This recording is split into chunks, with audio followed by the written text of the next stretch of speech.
Pandemic home buying. Do you believe that some people have buyer's remorse? Well, we've come to answer that question, and I don't know if you've asked anyone in your circle whether they regret buying a home during the pandemic, but this article from Zolo has the answer, and the answer is a resounding. This? That's my credo. No regret. Hey guys, I'm Brett from the Sarah Walsh Real Estate team. We work with Royal LePage Connect. Our channel primarily focuses on Durham region real estate. We're just a little bit east down the 401 from the city of Toronto, but at times we go over some broader topics in real estate like this video today. All right, so let's dive into this article from Zolo. All right, guys, so let's dive into this article. It's titled Pandemic Home Buying, Not Panic Buying. Survey shows pandemic buyers have no regrets. Okay, so in the story, even with a recession on the horizon, home prices have declined. Regardless, 63% of Canadians would still be happy in their home, even if the real estate market dropped significantly. That's huge. Concerns about home buyers who moved long distances, coping poorly with their new lifestyles. This has been one that we've heard quite a bit about recently, that people were going to be moving back to the GTA because they weren't happy moving out, maybe somewhere in my area like rural Clarington, or even further like cottage country.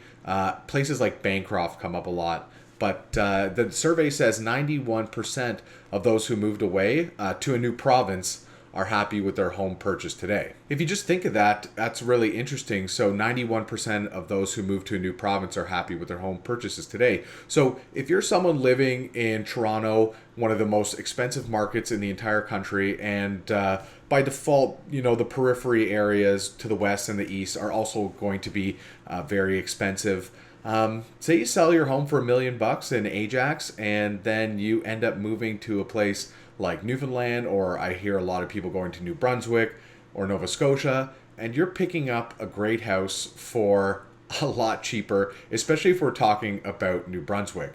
And I mean, at the point of you having a lot of equity in your house, you could most likely buy something and be mortgage free down there. So, you could work basically a whatever job and be able to maintain, some semblance of your lifestyle until you're able to find a job that's probably less available that fits your skill sets that you were likely using before.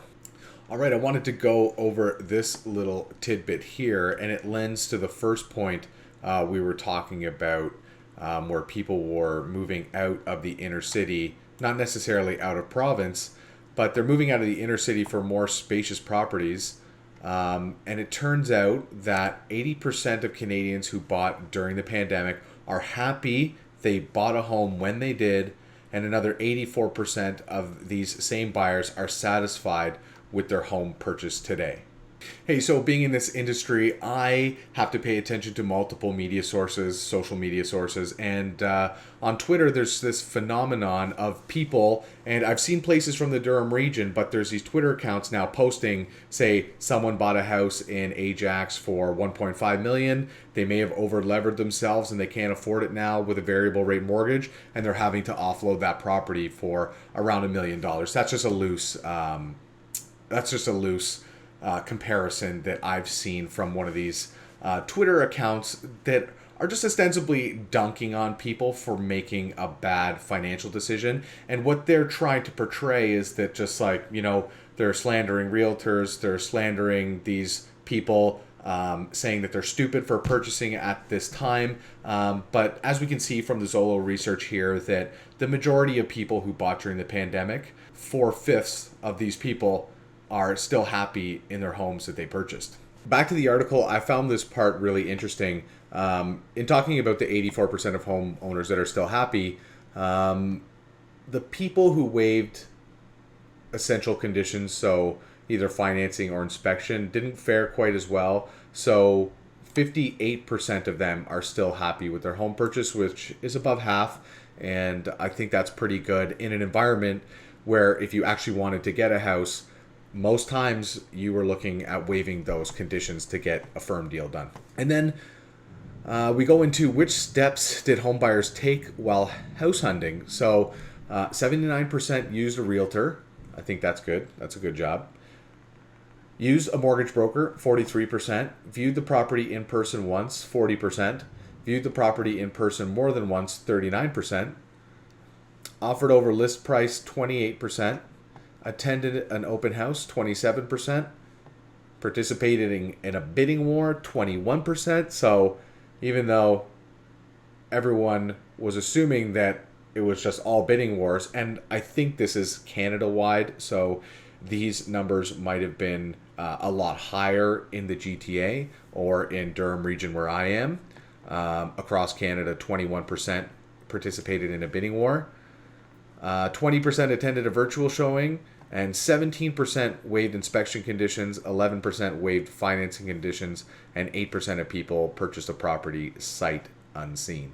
And then we can go into here why Canadians bought homes. And, we often talk about price. Everyone's been talking about interest rates lately, but there's so many other motivations why people buy homes. And those will always exist throughout whatever market we're in currently. So 53% of Canadians just needed more space. 43%, they were tired of renting, which is huge because when you rent, you're paying a mortgage. It's just not your own. So 28%, I felt it was a good investment opportunity. I wanted a lifestyle change of pace, and that's 26%. Wanted to be closer to family, 24%. My previous home's configuration did not meet my needs, 24%. And I need more affordable housing, 17%. So likely downsizing or, maybe they don't need the 4,000 square foot house. I did not need to live as close to work anymore. So a lot of people moving because work from home was an option. I had access to better employment opportunities at 12%. And then other coming in at 7%. All right, everybody, that's where I'm going to cut off the video. So do people regret their purchases in the pandemic? I think it's a resounding not really. There's obviously people who might have made a mistake in buying at that time. But as for the majority goes, it's all gravy. There was another realtor commenting on, should you care about the price that you paid for your home? And his name is Daniel Foch. He's very active on Twitter and has a real estate podcast, which I suggest you check out, which is the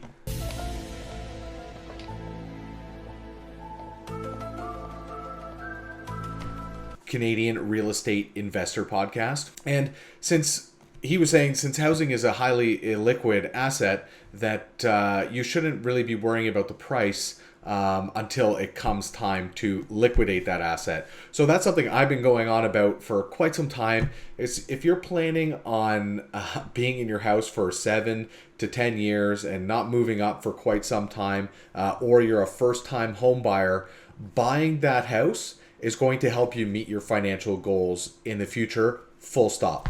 So if you're quibbling on in your mind about like price or about the interest rates, obviously affordability is an issue, but if you're able to manage the payments, you have a good job, you're not overextending yourself, you should think about buying that house.